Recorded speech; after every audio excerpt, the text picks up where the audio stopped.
anya ebe a. All because of this place I know, okay, here for archaeological section. If I put a section I know now, it's archaeological section. All because of this thing there.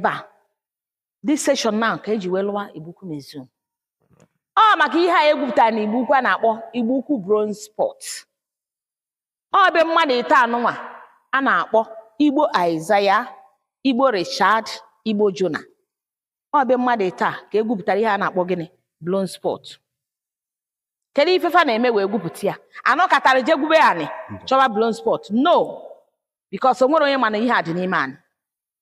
Ọ na ha nwa kwadoro si na fa chọrọ igwu ome, onwe ha na-akpọ ome ebe a na-edo ebe mmiri na-aba. Word ka na-akpọzi ekita. Ha na-achọ ka ha gbuo ya wee si ngwa kpọle bola ngwa gbuola anyị ihe ebe a na anyị chọ ka anyị nwe ome ebe a. On the way process of egwu ife ahụ, ha wee na-enweta distance n'ime anyị. Otu o si wee dị. Otu o si wee dị, otu aka esi wee nweta na gịnị n'ime anyị.